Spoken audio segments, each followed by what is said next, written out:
Ah, sim, obrigada. Obrigada, Luiz. Obrigado, Guilherme, professor. Guilherme. Gente, juro, fazendo uma observação aí.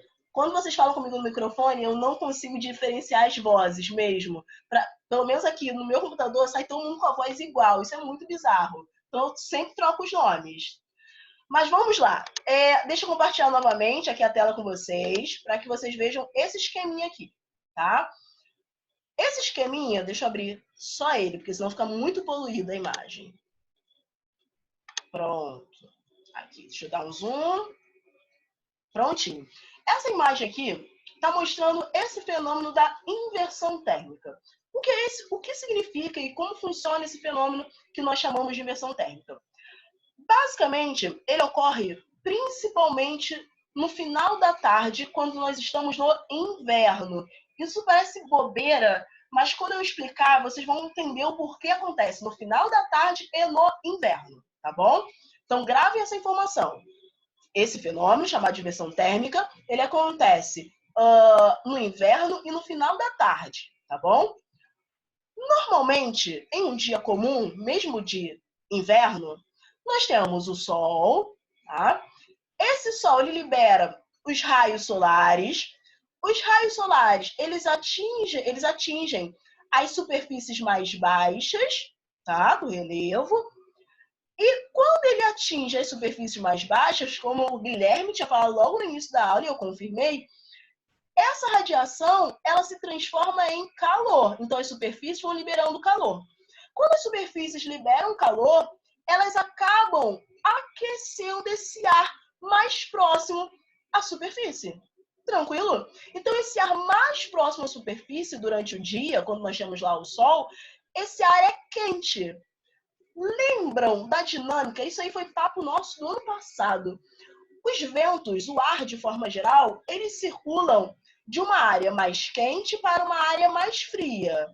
Ou seja, uma área de alta pressão para uma área de baixa pressão atmosférica. Lembram disso? Dessa dinâmica? Então, o ar mais quente, ou seja, essa zona de alta pressão, ela tenta encontrar um equilíbrio e por isso esse ar quente, ele se desloca para uma área mais fria. Ou seja, esse ar quente menos denso, representando uma área de alta pressão, ele vai subir. Tranquilo?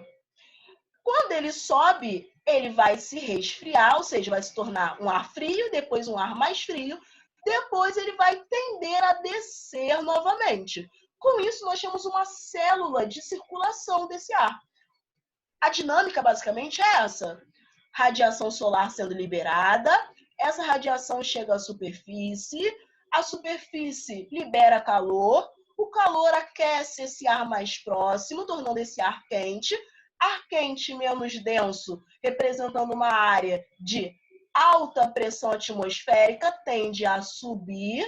Quando ele sobe, ele se resfria e novamente ele tenta encontrar um equilíbrio descendo. Com isso, nós temos essa célula de circulação. Tranquilo até aí, gente? Essa é uma situação normal, seja em qualquer estação do ano, tá bom? Inclusive no inverno, que é quando acontece a inversão térmica. Show? Já numa situação de inversão térmica, ou seja, reparem que parece que está bem no finalzinho do dia, né? Já não temos mais o sol tão aparente, o sol está aqui, olha, se escondendo, se pondo. Tranquilo? Olha o que acontece, então, no inverno, no final do dia. Acontece situação de inversão térmica. Ou seja, normalmente no inverno, o sol, ele até aparece ali durante o dia, mas normalmente ele aparece encoberto pelas nuvens. As nuvens impedem um pouco essa liberação dos raios solares. Ou seja, os raios solares que foram emitidos aqui durante o dia foram bem pouquinhos. Tiveram até capacidade de aquecer o ar, né? Na verdade, o calor teve a capacidade de aquecer o ar, mas bem pouquinho. No final do dia, nós já estamos vivendo bastante frio.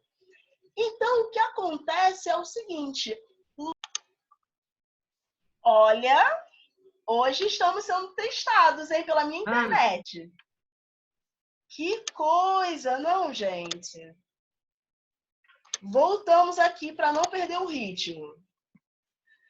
Então, o que acontece é que na situação de inversão térmica, ou seja, no final do dia, nesse período do inverno, aqui embaixo nós temos o ar se tornando logo, logo frio. Ele se torna muito rápido um ar frio. Com isso, o ar frio, que é... Não está boa. Aí sobrecarrega a imagem. A imagem sobrecarrega. E aí cai. Voltei, gente.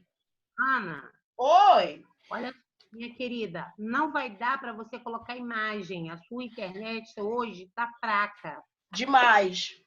Entendeu? Então vai acontecer igual estava acontecendo com a Jaqueline. Se Show. botar a gravura, quando você começar a falar, infelizmente vai cair. Tá.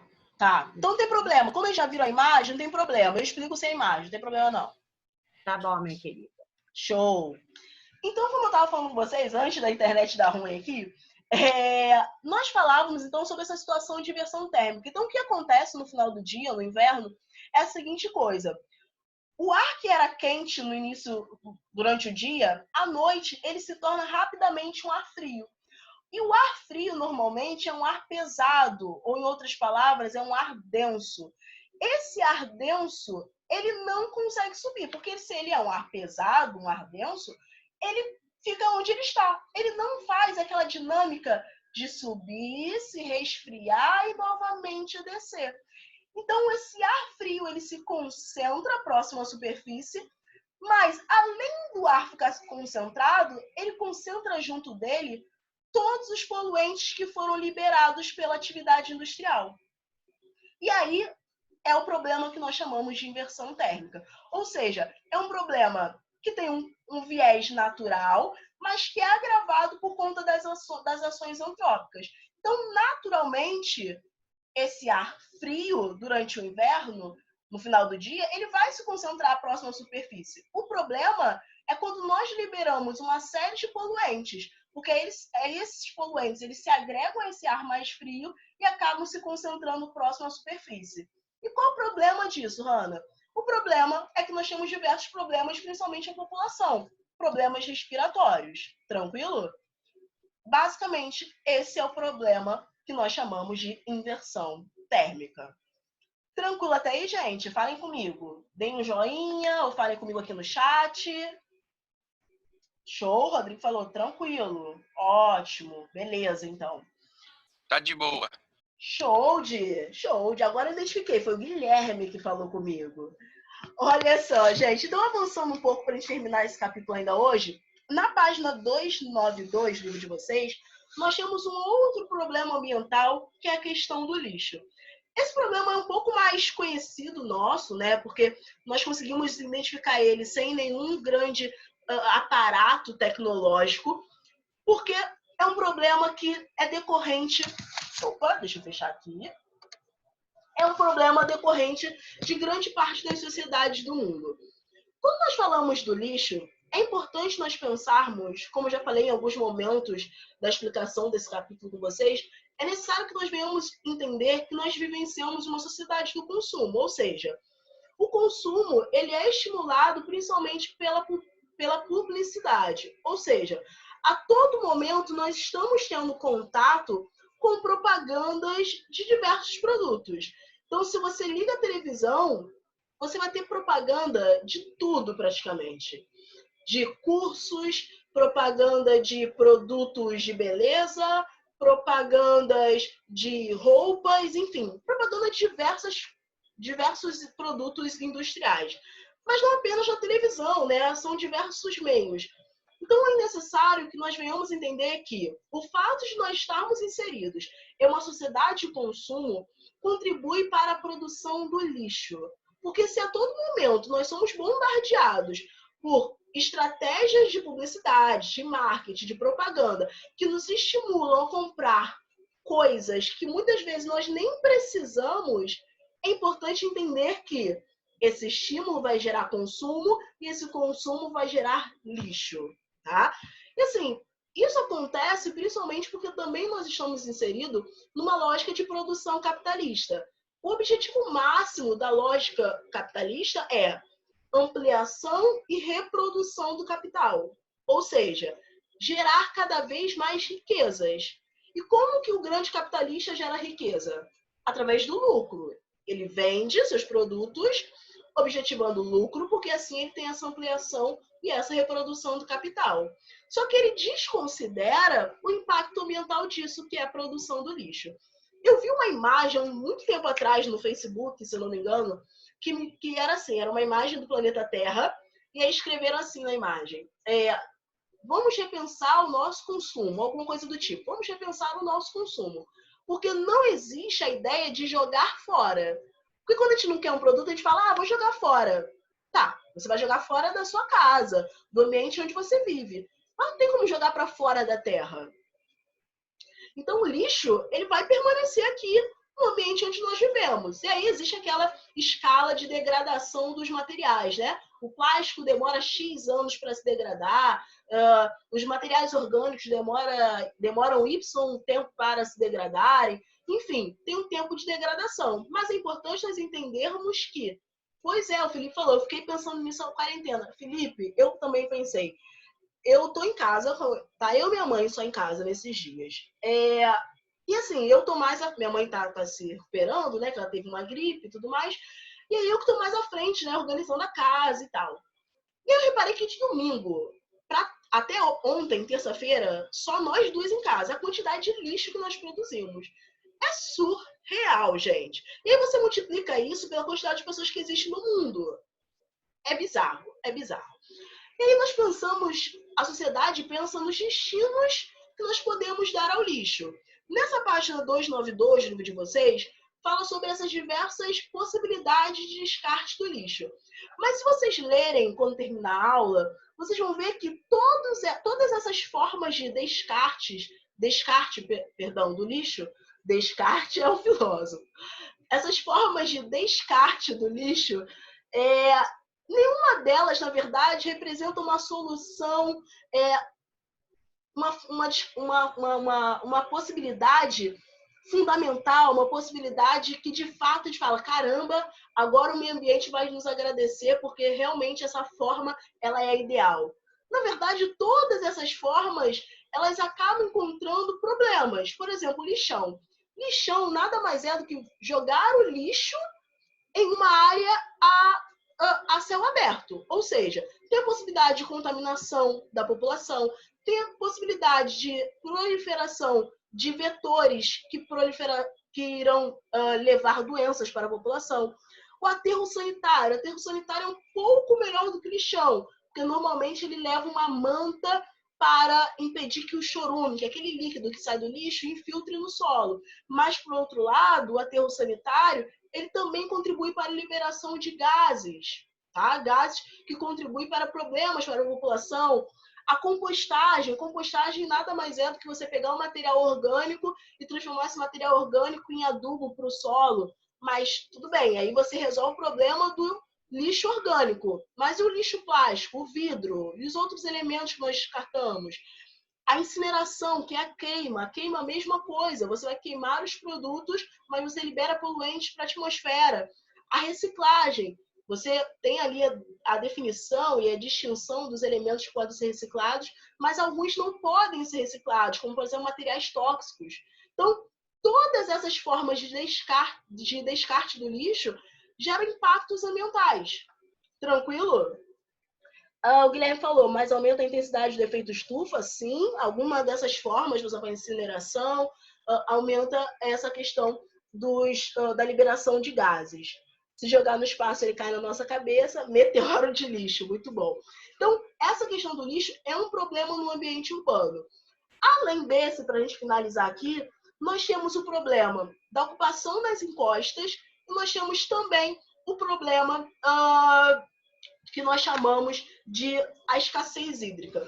Quando nós falamos na ocupação das encostas, nós temos, por exemplo, a questão que, o fato que, melhor dizendo, as encostas normalmente, por elas terem essa declividade, elas favorecem o escoamento superficial da água, ou seja, nas áreas com alto declive, ou seja, com queda muito acentuada, a água da chuva ela desce de forma muito acelerada.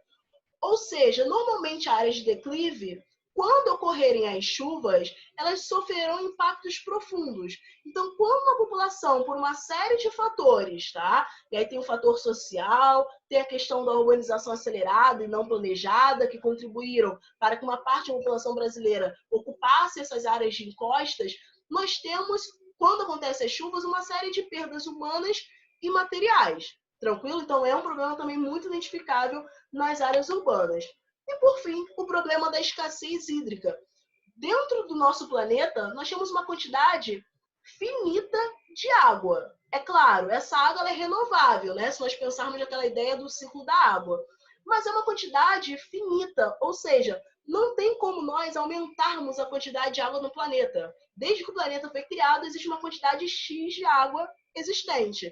Então, quando nós pensarmos que nós temos uma quantidade X, mas nós temos uma série de impactos sobre esse recurso, é importante nós destacarmos que, se nós temos uma quantidade limitada, mas nós estamos causando impacto nesse recurso, em algum momento ele vai se tornar escasso. E aí vai ser um grande problema, porque nós, seres humanos, não conseguimos viver sem esse recurso fundamental, tá bem? Se você já passou por alguma experiência de faltar água na sua casa, você sabe como é ruim ficar sem água. Porque nós precisamos de água desde para nossa higiene pessoal, para nossa alimentação, enfim, para diversas atividades do nosso dia a dia.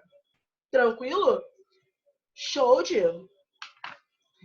E aí, eu vou pedir para vocês, para que na próxima aula, vocês tragam os exercícios da página 298 feitos, corrigidos, a pessoa. Tragam os exercícios da página 298 feitos, porque nós vamos corrigir em aula. Tranquilo? O exercício 1, 2, 3, 4 e o 5, tá? Poucos exercícios e tranquilos, tá? São exercícios bem tranquilos, não tem nada do que nós não tenhamos comentado aqui na nossa sala virtual. Tranquilo, meus amores? Deixa eu ver aqui. Nunca pensei que fosse morrer com uma garrafa de Coca-Cola na cabeça. Ai, meu Deus. Ok, os meninos brincando aqui. Show de... Vamos fazer a chamada rapidaço? Amanda, abra o microfone de vocês, por favor. Tá bom? Olá. Amanda. Sim. Daniel.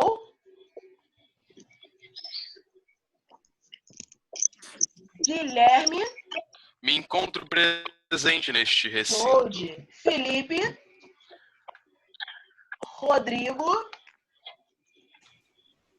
Natan.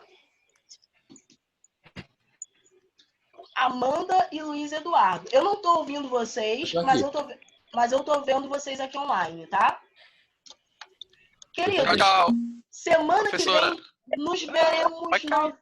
Professor, não me chamou aqui. Natan aqui.